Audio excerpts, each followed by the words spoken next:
प्रश्न है इंग्लैंड में औद्योगिक क्रांति के कारणों का उल्लेख करें।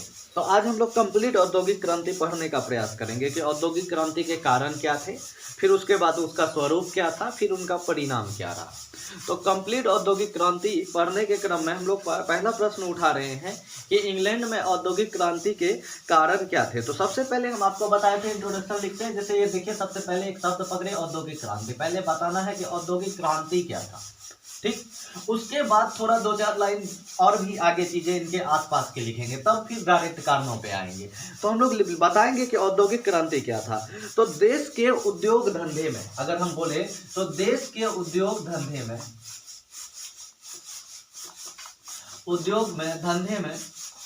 उद्योग धंधे एवं व्यापार में, देश के उद्योग धंधे एवं व्यापार में बिना किसी लड़ाई झगड़े या बिना किसी रथपात का एक बड़ा परिवर्तन होना क्या कहलाता है? औद्योगिक क्रांति कहलाता है। तो बिना किसी लड़ाई झगड़ा, कोई लड़ाई झगड़ा नहीं हुआ और ना ही कोई रक्तपात हुआ का एक महान परिवर्तन होना क्या कहला सकता है? आपका औद्योगिक क्रांति कहलाता है। यहाँ तक बातें क्लियर है कि देश के उद्योग धंधे एवं व्यापार में बिना किसी लड़ाई झगड़े और बिना किसी रक्तपात का महान परिवर्तन होना क्या कहलाता है? औद्योगिक क्रांति कहलाता है। अब औद्योगिक क्रांति की बात करें तो औद्योगिक क्रांति जो इंग्लैंड में 18वीं शताब्दी के उत्तरार्ध, मतलब अंत में 18वीं शताब्दी के उत्तरार्ध और उसके बाद 19वीं शताब्दी के पूर्वार्ध में, 19वीं शताब्दी में औद्योगिक क्रांति देखने को मिलती है। यहाँ तक बातें समझ आई कि देश के उद्योग धंधे और व्यापार, देश में जो भी उद्योग है, धंधे हैं, कल कारखाने हैं और व्यापार है, उनको बिना किसी लड़ाई झगड़े में, बिना किसी रक्तपात का एक बड़ा बदलाव होना, एक बड़ा परिवर्तन होना क्या कहलाता है? औद्योगिक क्रांति कहलाता है। इंग्लैंड में यह क्रांति 18वीं शताब्दी के उत्तरार्ध, अंतिम के दशकों में और उसके बाद 19वीं शताब्दी में यह क्रांति देखने को मिलता है, ठीक। अब है क्या, इंग्लैंड में शिल्प और उद्योग के क्षेत्र में महत्वपूर्ण और क्रांतिकारी परिवर्तन हुए। अगर हम बात करें तो इसके बारे में हुआ क्या कि इस युग में इस क्रांति में हाथ के स्थान पर मशीनों के द्वारा, ये सारी चीजें आपको ये क्लास बोरिंग भी लगे पूरा करना है क्योंकि पढ़ना नहीं पड़ेगा भी। तो इस क्रांति में हाथ के स्थान पर मशीनों के द्वारा वस्तुओं का उत्पादन होने लगा और बृहत मात्रा में वस्तुओं का उत्पादन होने लगा, ठीक। यहाँ तक बातें स्पष्ट है। अब कुछ विद्वान इसे, अब विद्वान हम बोले हर इंट्रोडक्शन में एक आध को विद्वान आ जाता है, तो कुछ विद्वान इसे जो है क्रांति की संज्ञा नहीं देते हैं। कहते भाई क्रांति वरांति नहीं है, क्रांति नहीं कहते हैं। क्योंकि अब कहे क्यों नहीं कहते हैं क्रांति? क्योंकि क्रांति जो होती है वो अचानक और एकाएक होती है। क्रांति अचानक एवं एकाएक होती है, परंतु इंग्लैंड में जो ये परिवर्तन हुआ, ये परिवर्तन अचानक एवं एकाएक नहीं था। यह परिवर्तन कैसे हुआ? यह परिवर्तन धीरे धीरे एवं मंद गति से हुआ, तो कुछ विद्वान इसको क्रांति नहीं कहते हैं क्योंकि यह क्रांति अचानक एवं एकाएक नहीं हुआ, क्योंकि यह परिवर्तन धीरे धीरे मंद गति से हुआ। यहाँ तक बातें स्पष्ट है।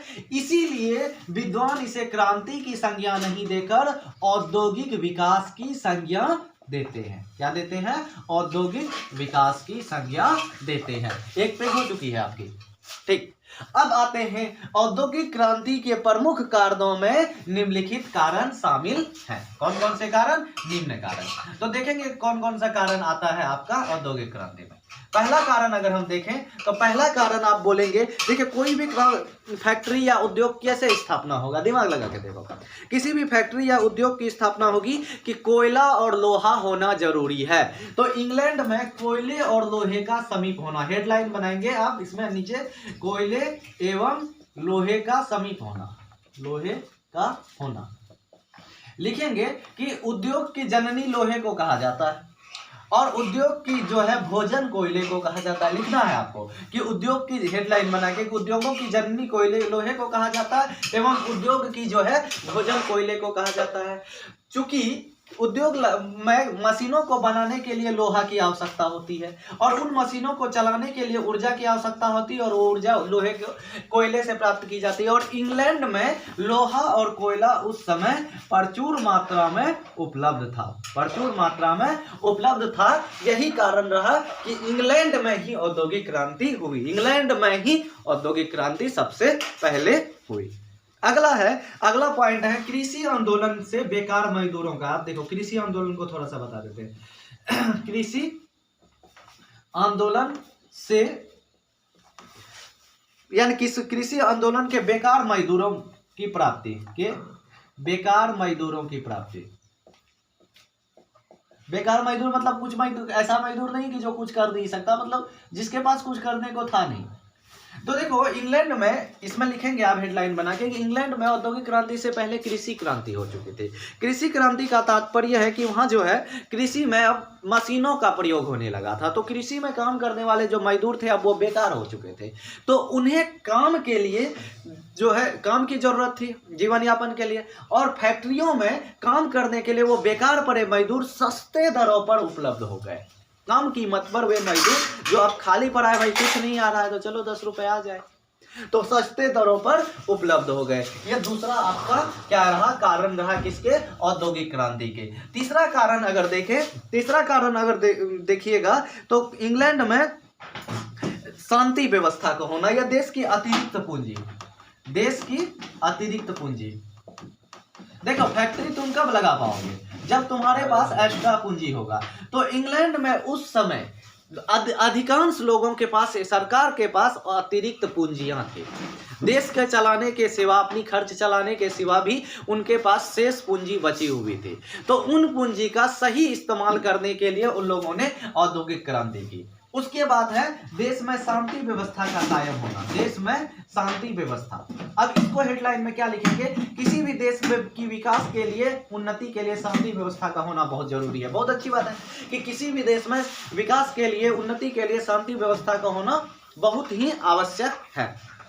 और चूंकि इंग्लैंड में उस समय पूरी तरह से राजनीतिक शांति थी, आर्थिक उन्नति थी एवं सामाजिक शांति थी, किसी प्रकार का कोई विद्रोह या उथल पुथल नहीं था, जो उद्योग के विकास के लिए, औद्योगिक क्रांति के लिए एक अच्छा स्थिति पैदा कर रहा था। तो पहला कारण आपको क्या बताया, लोहे और कोयले का उपलब्ध होना बताए। लोहा उद्योग की जननी, कोयला उद्योग का भोजन प्रचुर मात्रा में उपलब्ध। कृषि आंदोलन कृषि मशीनों से होने लगा, बेकार पड़े मजदूर सस्ते दरों पर उपलब्ध। देश में अतिरिक्त पूंजी, लोगों के पास बचा हुआ शेष पूंजी था जो उद्योग में लगाने में काम आए। और शांति व्यवस्था, देश की उन्नति के लिए शांति व्यवस्था एक माहौल प्रदान किया जो कि विकास के मार्ग पर औद्योगिक क्रांति आ सके। अब अगला है 5 नंबर की अगर बात करते हैं, 5वां पॉइंट्स कि इंग्लैंड में सामुद्रिक शक्ति, इंग्लैंड की मजबूत सामुद्रिक शक्ति, इंग्लैंड की मजबूत सामुद्रिक शक्ति। आपको पता है भारत के तरह इंग्लैंड भी एक प्रायद्वीप है, 3 तरह से घिरा हुआ है, किससे, पानियों से, समुद्र से। और भारत के तरह जब इंग्लैंड भी 3 तरफ से समुद्र से घिरा हुआ है, तो ऐसी स्थिति में क्या हुआ कि इंग्लैंड को समुद्र में व्यापार करने के लिए अच्छा अवसर प्राप्त हो गया। व्यापार समुद्र से ही ज्यादा सस्ते दरों पर होती है, तो इंग्लैंड की व्यापार को मजबूती प्रदान करने में उसकी मजबूत सामुद्रिक स्थिति और सामुद्रिक शक्ति थी, जो उसके व्यापार में या उद्योग में सहायता प्रदान किया, क्योंकि उन्हें विश्वास था कि उद्योग में जो भी वस्तुओं का निर्माण होगा, उन वस्तुओं को बेचने के लिए समुद्र मार्ग से हम दूसरे देश में जाकर बेच सकते हैं। क्या समझे आप, कि उनको विश्वास था समुद्र इस वालों में कि जो भी माल हमारे उद्योग में तैयार होंगे, जो भी वस्तुओं का निर्माण होगा, उन वस्तुओं को हम दूसरे देश में ले जाकर बेच सकते हैं। अब अगला है व्यापारिक लाभ का विश्वास होना, मतलब वहां के लोगों को यह विश्वास था कि हम जो व्यापार करेंगे उसमें लाभ होगा ही होगा, क्योंकि हमारे देश में सामान ना बिचे, फिर भी हमारे पास इतनी अच्छी मजबूत सेना है, जल सेना है और समुद्री शक्ति है कि हम दूसरे देश में जाकर व्यापार कर सकते हैं। और अगला है नवीन आविष्कार, ये सबसे बड़ा कारण है। इंग्लैंड में नए नए मशीनों का आविष्कार हुआ। इस मशीनों के फलस्वरूप ही औद्योगिक क्रांति सफल हो सकी। क्या बोले, इंग्लैंड में नए नए मशीनों का आविष्कार हुआ और इसी मशीनों के आविष्कार के कारण ही इंग्लैंड में औद्योगिक क्रांति सफल हो सकी, क्योंकि इंग्लैंड में ही इन मुख्य मशीनों का आविष्कार हुआ। यही कारण रहा कि इंग्लैंड जो है औद्योगिक क्रांति में सबसे आगे बढ़ गया और औद्योगिक क्रांति के लिए सभी देशों का नेता बन गया। यहाँ तक बातें स्पष्ट है, कोई दिक्कत नहीं ना? तो अब आप इसको कंक्लूड कर दीजिएगा। अब हम लोग आते हैं, औद्योगिक क्रांति के कारण देख लिए ना, अब देखेंगे इसके स्वरूप और परिणाम को। औद्योगिक क्रांति के स्वरूप और परिणाम को हम सिर्फ बीच वाला मिटा रहे हैं, अभी देखना क्यों। देखो, प्रश्न भी ऊपर चेंज हो चुका है कि इंग्लैंड की औद्योगिक क्रांति का स्वरूप एवं परिणाम की विवेचना करें। मतलब इंग्लैंड की जो औद्योगिक क्रांति रही उसका स्वरूप क्या था ये बताइए, और उस औद्योगिक क्रांति का परिणाम क्या हुआ ये बताइए, आपको बताना है। ठीक, यहाँ तक बातें देखिए। आपको हम ये बीच वाला भाग इसीलिए नहीं मिटाए, जो समझदार है समझ गए होंगे कि आपका इंट्रो में यही चीजें छपेगी फिर से, कि देश में उद्योग धंधे एवं व्यापार में बिना किसी लड़ाई, बिना किसी रक्तपात का महान परिवर्तन होना क्या कहलाता है? औद्योगिक क्रांति कहलाती है। ठीक, अब इंग्लैंड में 18वीं शताब्दी के उत्तरार्ध एवं 19वीं शताब्दी में क्या हुआ? औद्योगिक क्रांति हुई। ठीक, इस क्रांति में क्या हुआ? लोग हाथ के स्थान पर मशीनों के द्वारा वस्तुओं का उत्पादन करने लगा, जिसके परिणाम स्वरूप जो कम मात्रा में वस्तुओं का उत्पादन होता था अब बृहद मात्रा में वस्तुओं का उत्पादन होने लगा और उन्नत किस्म की वस्तुओं का उत्पादन होने लगा, क्योंकि मशीनों के द्वारा निर्मित वस्तुओं की गुणवत्ता भी ज्यादा अच्छी होती थी। अब कुछ विद्वान इसे क्रांति कहते हैं, कुछ नहीं कहते हैं। क्या बताना है आपको पहले ही बता चुके हैं। अब अगर इसके परिणाम की चर्चा करें तो निम्नलिखित परिणाम होंगे, तो देखेंगे क्या क्या परिणाम है। लिखेंगे औद्योगिक क्रांति के परिणाम को 3 भागों में जन्म दिया। इसके स्वरूप में और एक लाइन जोड़ सकते हैं कि औद्योगिक क्रांति ने 3 वर्ग को जन्म दिया। कितने वर्ग को? 3 वर्ग को जन्म दिया।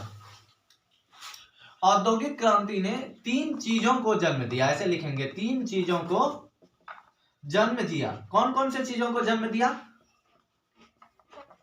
पहला जन्म जो दिया औद्योगिक क्रांति ने कारखानों को, क्योंकि जो 1-2 मशीन से काम होते थे अब कारखाने स्थापित होने लगे, जहां सैकड़ों मशीन होते थे और हजारों की संख्या में मजदूर काम करते थे।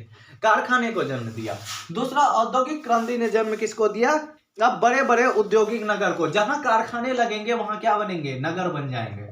या बोलिए नगर में ही कारखाने लगेंगे और वो नगर बड़ा बड़ा हो जाएगा। जैसे हमारे देश में मुंबई, जमशेदपुर, बड़े बड़े औद्योगिक नगर को जन्म दिया। पहले तो उद्योग को जन्म दी और औद्योगिक नगर को। अगर कारखाने याद नहीं रखे तो पहले उद्योग, फिर औद्योगिक नगर, और तीसरा जो है उस उद्योग के मालिक, जिसको हम लोग क्या कहे?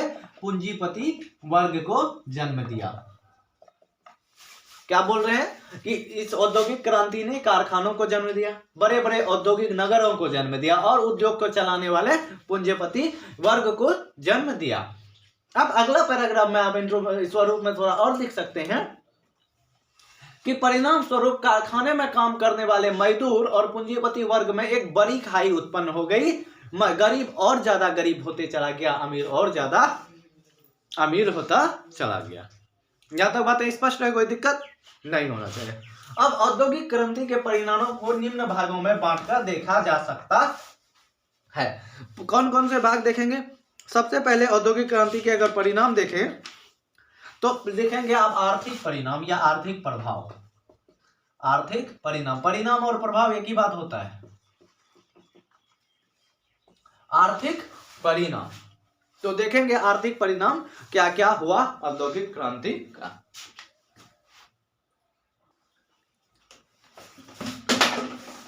तो आर्थिक परिणाम की अगर बात करें तो आर्थिक परिणाम में देखेंगे राष्ट्रीय पूंजी में वृद्धि। पहला पॉइंट आप हेडलाइन बनाएंगे कि औद्योगिक क्रांति के फलस्वरूप निम्नलिखित आर्थिक परिणाम हुए।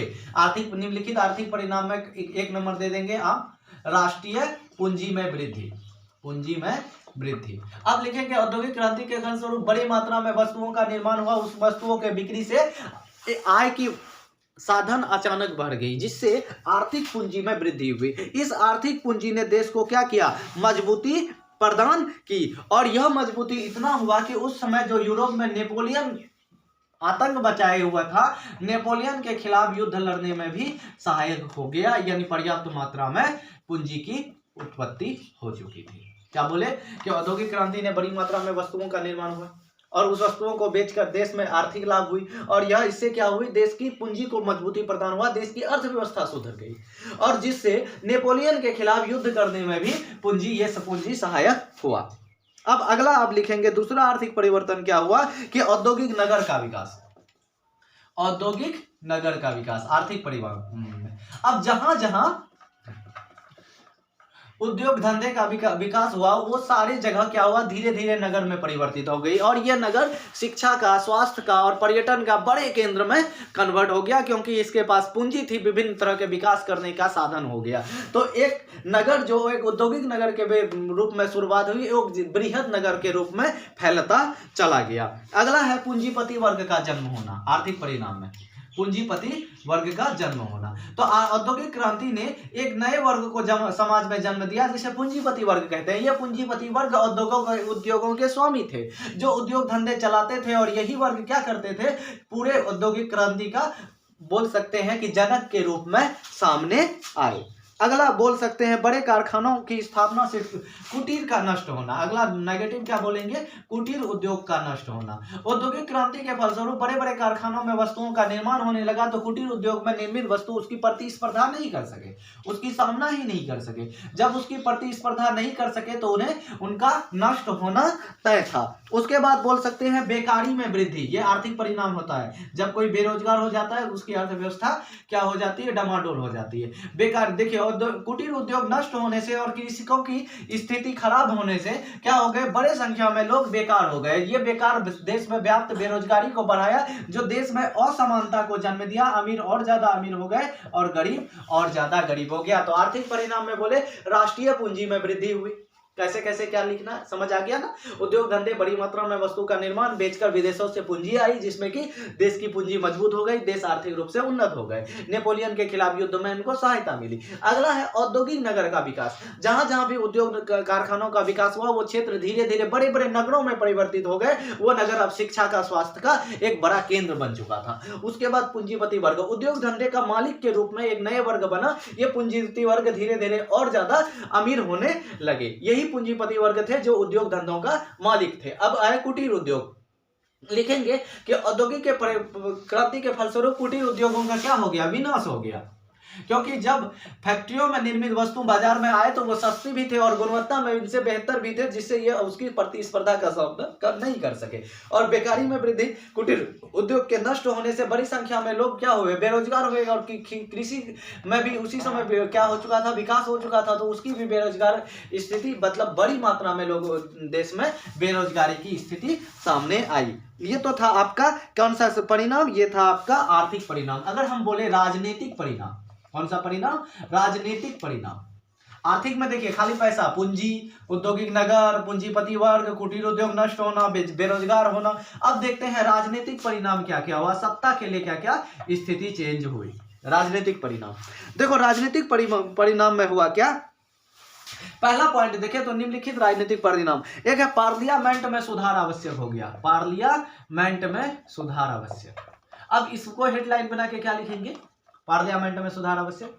देखिए औद्योगिक क्रांति से फलस्वरूप जो है, जो धनी वर्ग माने जाते थे वो बड़े किसान माने जाते थे। बड़े किसान धनी वर्ग माने जाते थे, तो इसीलिए उनके पास पूंजी थी और वो जो है कुलीन वर्गों के साथ शासन क्रिया में भाग भी लेते थे। लेकिन औद्योगिक क्रांति के फलस्वरूप एक नया वर्ग का जन्म हुआ, जिसे पूंजीपति वर्ग कहा गया। यह पूंजीपति वर्ग जब आर्थिक रूप से सबल होने लगे तो ये भी अपनी रुचि किसमें दिखाने लगे, शासन कार्य में दिखाने लगे, जिससे अब सभी वर्गों की शासन पार्लियामेंट सुनिश्चित करने के लिए पार्लियामेंट में सुधार करना आवश्यक हो गया। क्या बता रहे हैं हम कि कृषक थे पहले, अब पूंजीपति वर्ग आए तो इन्होंने भी रुचि दिखाई कि भाई मेरे पास भी पैसा है, हम भी राजनीति करेंगे, तो इनको भी सभी वर्गों को राजनीति में भाग देना, इसलिए पार्लियामेंट में सुधार आवश्यक हो गया। अगला है देश में जाति और संगठन की विविधता। इस पॉइंट को समझना, देश में जाति और संगठन की विविधता। संगठन की विविधता देखो, इसमें क्या हुआ कि औद्योगिक क्रांति के फलस्वरूप जो दूर दराज में स्थिति जनजाति थे, या जाति के लोग थे, उन्हें देश के राजनीति या शासन से कोई विशेष रुचि नहीं होती थी। लेकिन औद्योगिक क्रांति के साथ साथ ही रेल, वाष्प इंजन, डाक तार आदि का व्यवस्था हो गया। डाक तार मतलब इंफॉर्मेशन टेक्नोलॉजी समझ लीजिए अभी के जैसा। तो डाक तार की स्थापना हो गई, जिससे देश के अलग अलग कोने कोने से लोग जुड़ गए और देश में शामिल हो गए, जो कि देश की संगठन, जाति संगठन और देश के अन्य संगठन को मजबूती मिला। क्या समझे आप कि औद्योगिक क्रांति के फलस्वरूप जो दूर दराज के लोग थे उन्हें देश की मुख्य धारा से जुड़ा हुआ नहीं था, लेकिन जैसे ही औद्योगिक क्रांति हुआ, रेल की विकास हो गई, भाप से चलने वाले जो है बोट वगैरह की विकास हो गई, जिससे जो है डाक तार की व्यवस्था हो गई, तो देश के अलग अलग भाग एक दूसरे से जुड़ पाए, जिससे जातीय संगठन एवं अन्य संगठन को मजबूती प्रदान हुआ। तो पहला देखिए, पार्लियामेंट में हर कोई भाग जाता है। दूसरा, देश में जातीय संगठन की दृढ़ता हुई। और अगला क्या है, बोल सकते हैं चार्टिस्ट आंदोलन का जन्म। इस पॉइंट को भी बड़ी ध्यान से देखिएगा। चार्टिस्ट आंदोलन 10th में आप लोग थोड़ा बहुत पढ़े होंगे, लेकिन याद नहीं होगा, हमको पता है। चार्टिस्ट आंदोलन यह मजदूरों का आंदोलन था। क्या था? मजदूरों का आंदोलन। मजदूर जो है अपने मठ, वोट देने का अधिकार, अपने अन्य अधिकारों के लिए आंदोलन कर रहे थे। देखो हुआ क्या कि राजनीतिक परिणाम के फलस्वरूप अमीर और वर्ग के बीच, गरीब वर्ग के बीच खाई और बढ़ी, जो कि बताए अमीर और अमीर, गरीब और गरीब हो गए, जिसके परिणाम स्वरूप मजदूर वर्गों में, गरीब वर्गों में क्या बोल सकते हैं, चेतना आई या असंतोष का भावना उत्पन्न हुआ।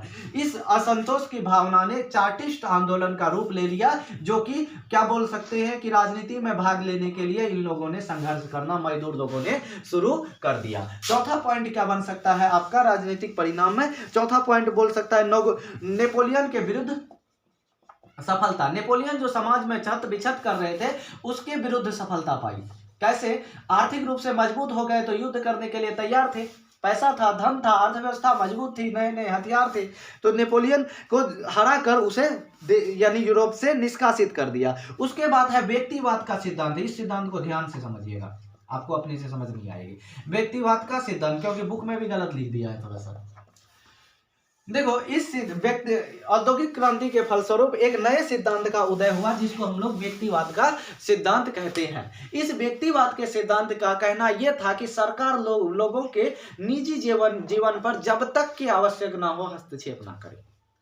क्या बोल रहा है? सरकार लोगों के निजी जीवन पर जब तक भी आवश्यक ना हो हस्तक्षेप ना करे, ताकि लोग अपनी आर्थिक सुधार, सामाजिक सुधार के बारे में स्वयं सोच सके और उनमें क्या हो, एक अच्छी प्रतिस्पर्धा, स्वस्थ प्रतिस्पर्धा की भावना का विकास हो। तो यह राजनीतिक परिणाम है। तो अब देखिए, व्यक्तिवाद का सिद्धांत, सरकार हस्तक्षेप ना करे व्यक्तिगत जीवन में, ताकि उसमें क्या हो, अपने सोच सके आर्थिक और राजनीतिक सुधार के लिए, और उनमें एक स्वस्थ प्रतिस्पर्धा की यानी भावना का विकास हो। तो अब देख लिए आर्थिक परिणाम क्या है, राजनीतिक परिणाम क्या है। अब हम लोग देखेंगे कि इसका सामाजिक परिणाम क्या हुआ। तो चलिए आगे बढ़ते हैं, हम लोग लिखेंगे सामाजिक परिणाम।